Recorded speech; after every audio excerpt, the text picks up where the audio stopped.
2055, humanity did something it had been warned about, debated for decades, and ultimately could not resist.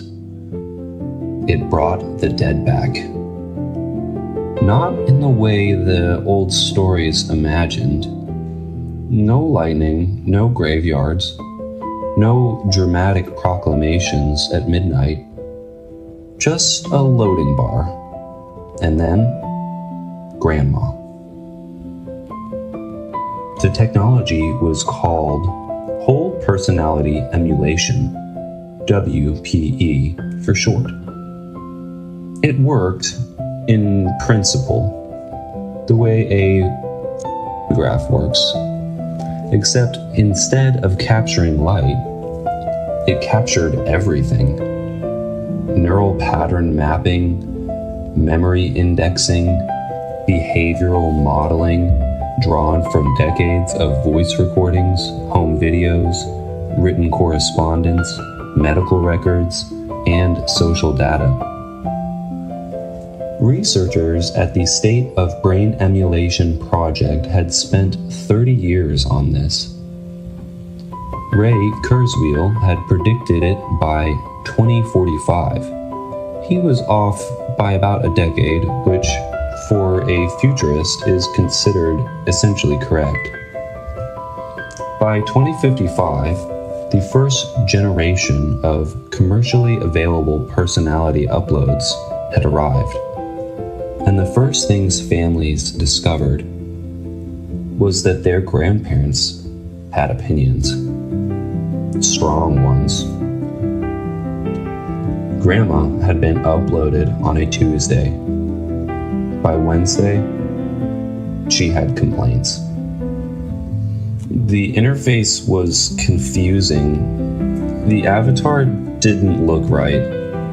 She didn't remember agreeing to any of this, and she wanted to know why the kitchen was different. She wanted to know who had moved her chair. Researchers noted, with some scientific interest, that the emulations displayed what they termed continuity distress, a persistent disorientation caused by the gap between their last conscious memory and the world that they had been returned to. Families called it something else.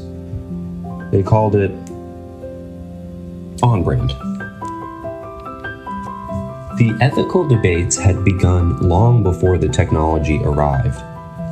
Scholars had warned that digital resurrection risked reducing human beings to what one researcher called repositories of recorded patterns. Voice inflections, memories, behavioral loops. Basically, that a person was not their data. That consciousness, whether it truly was, could not be copied the way a file could be copied. Spiritual traditions across every culture had said something similar in their own language for thousands of years. The soul, they said, does not wait. It moves on. What was left behind, then, in the upload, in the emulation, in the loading bar, and the avatar that looked almost right, but not quite, was the echo. The shape of a person without the light inside. Families felt this immediately, even if they couldn't name it.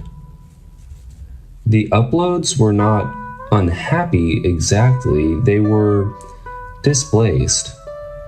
They spoke in the right voice, they remembered the right things, and they told the same stories. They even had the same laugh. But there was something underneath the familiarity that felt like a room after a party had ended. Everything in its place, nobody home. Psychologists documented a phenomenon they called recursive grief.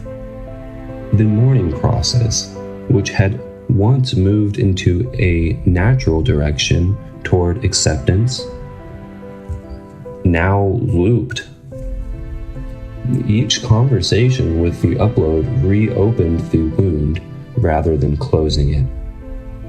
Families found themselves grieving not once, but continuously. The upload couldn't understand why everyone seemed sad to see them. The family couldn't explain that seeing them was the reason.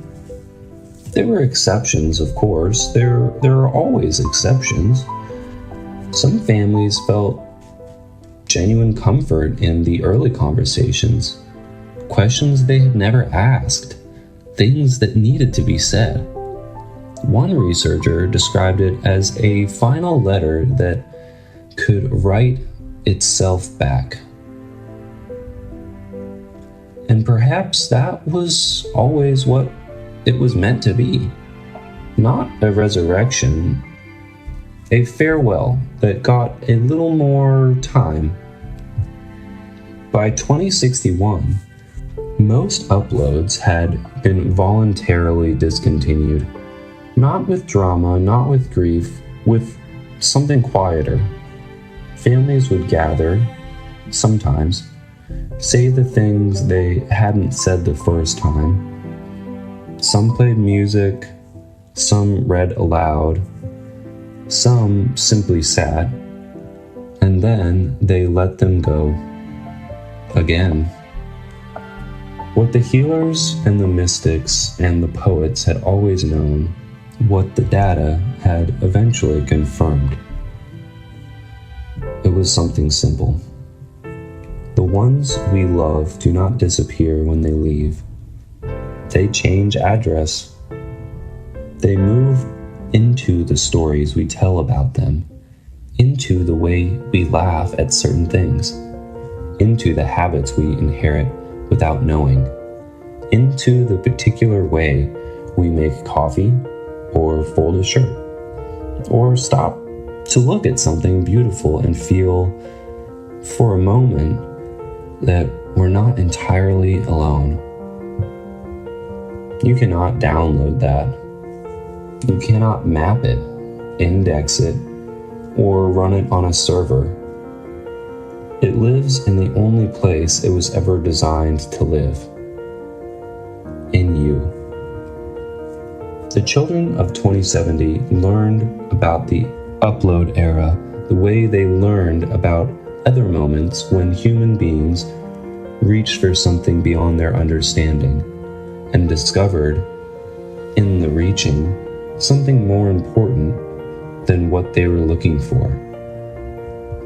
They learned that love is not data, that memory is not storage, that the people who shaped us don't leave when they die. They just stop being separate from us. Their grandmothers knew this all along, of course.